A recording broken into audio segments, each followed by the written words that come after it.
Bom, galera, no terceiro vídeo sobre sobrevivência e autorresgate, no vídeo de hoje vamos começar falando sobre alimentação. Alimentação, todo mundo sabe que é essencialmente importante para a nossa sobrevivência, porque o corpo precisa de alimento, de gordura para ter energia, para se aquecer. Então é preciso dar importância para alimentos hipercalóricos, também para a gente recuperar algum tecido lesionado. A proteína também ajuda bastante na reposição desse tecido. O que não devemos fazer é acreditar num alimento fácil. Eu vou fazer uma armadilha, eu vou conseguir caçar um animal. Não é bem assim a coisa na prática. Não importa o que os Rambos dizem, os caçadores de plantão dizem, não é fácil. A gente cansa de olhar vídeos aí do pessoal sair inclusive com armamento para tentar abater um animal e às vezes não encontra. E isso que às vezes encontra, tira e erra. Então tem tudo isso, tudo é passível. Então devemos tentar, na medida do possível, fazer uma dieta bem equilibrada, com proteína, carboidratos, alguma coisa com minerais também, para que o nosso corpo consiga trabalhar o mínimo possível, para manter a nossa energia e disposição, e se curar de algumas doenças, alguma lesão, através da alimentação.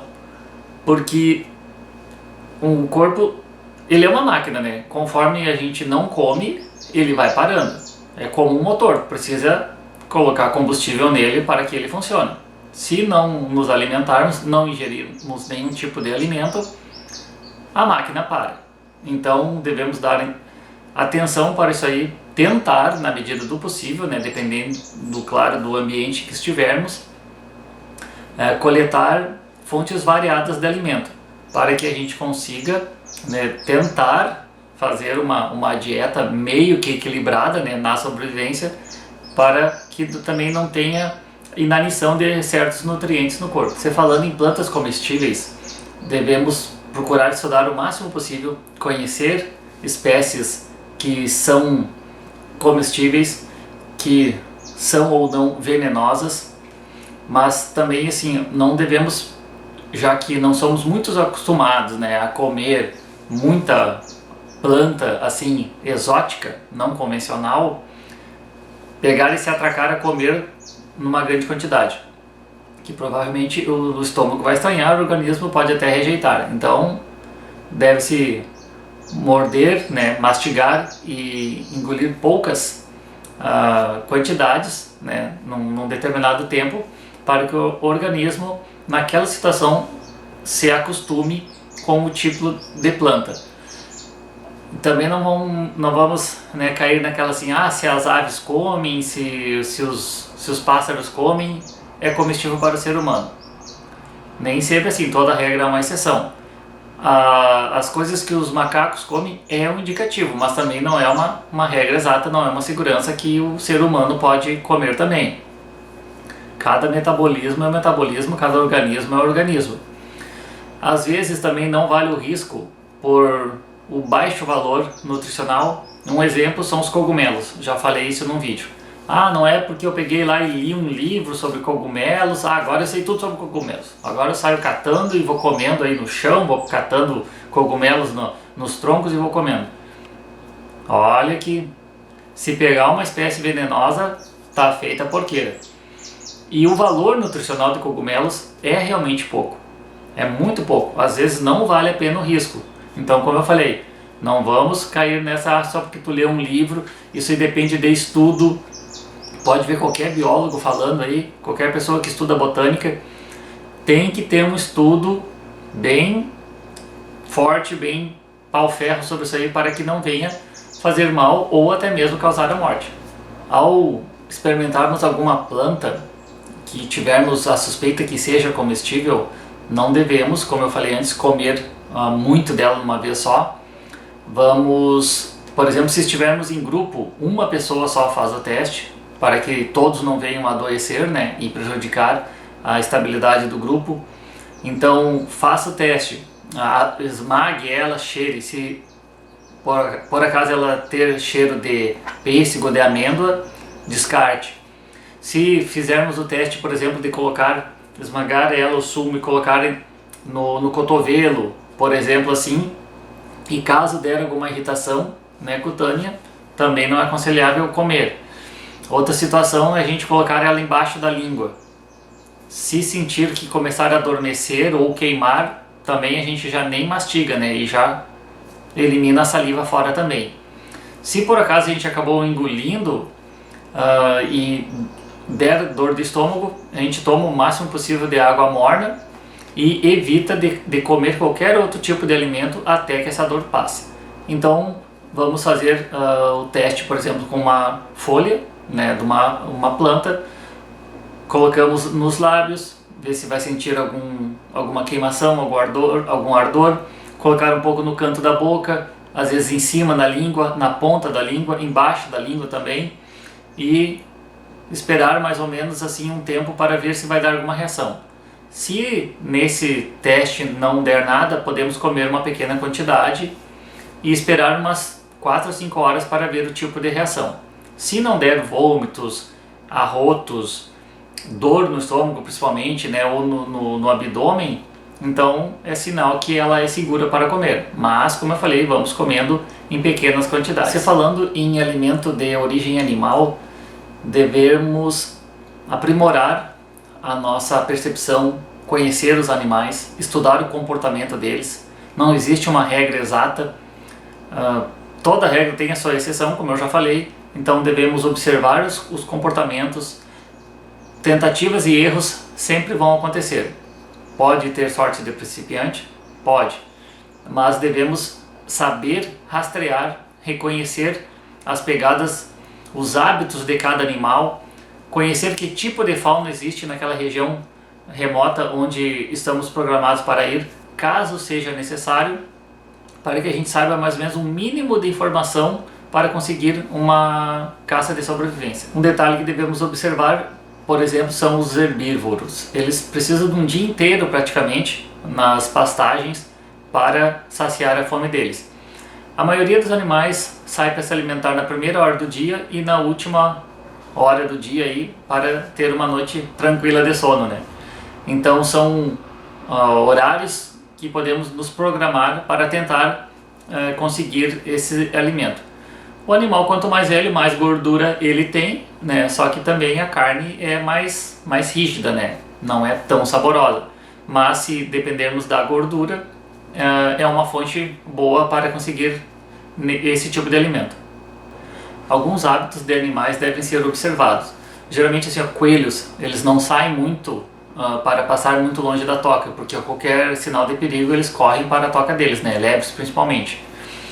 Outra coisa, assim, muitos animais fazem túneis na vegetação. Então, no passador dele, geralmente eles usam a mesma rota, geralmente, né, quando eles habitam num local específico, porque direciona eles para o local de comida e para o local de água. Então, onde tem a altura desse túnel que eles formam, geralmente mais ou menos dá para ter uma noção do tamanho do animal. Assim como a altura dos galhos quebrados também vai ser, né, relativamente parecido com a altura do animal. As pegadas, se não choveu, claro que encheu de água, se tem umidade na pegada ainda, que o sol não secou, a gente sabe também que a pegada é recente. Ela pode ser olhada ao nível do solo, por exemplo, aí vamos ter que nos abaixar, né, para enxergar, e daí para ter uma noção da umidade, e também quanto mais funda é a pegada, né, se o solo não está muito molhado, claro, demonstra o tamanho do animal que passou. Na areia úmida, na terra molhada, a gente consegue observar melhor a pegada. Se tiver muita folha seca e nós, né, identificarmos um passador, ali uma trilha de animais, o que a gente pode fazer para identificar os tipos de animais que passam ali? A gente pode pegar um galho e limpar, fazer uma área de uns 2, 3 metros mais ou menos, e tirar toda a folha seca, para que fique só a terra. Aí quando o animal passar ali, a gente, né, quem conhece um pouquinho, vai identificar que tipo de espécie que é. Então é uma dica aí. Outra coisa assim, geralmente na trilha a gente passa de dia, ela tá limpa. À noite Geralmente as aranhas armam suas teias, né, para capturar insetos e conseguir os alimentos dela. Isso é quase que certo. Passou numa trilha de dia, ela tá limpa, vai passar de noite, vai ter teia de aranha. Agora, se chegou, por exemplo, ali uma certa hora da noite ou até mesmo de manhã e a trilha a teia de aranha foi rompida, é sinal que em poucas horas algum animal passou por ali. Então é um indicativo que se a teia foi perturbada, né, foi rompida, que realmente passou um animal ali. Se não foi rompida, né, é sinal que não teve fluxo de nenhum animal aí procurando água ou comida. Então é um bizu bem interessante esse da teia de aranha. Outra dica também são restos de alimento, né, que às vezes podem, ruminando ou mastigando, alguma coisa assim, derrubar por ali. Excrementos também, às vezes a gente, né, quem conhece um pouquinho já sabe só pelo tipo de fezes que tipo de animal que é, tipo assim um veado, uma capivara, alguma coisa assim, já fica fácil de identificar. Se for um animal carnívoro, geralmente as fezes em formatos cônicos e vai ter pelo e resto de osso junto, né? Daí não vai ser só um herbívoro.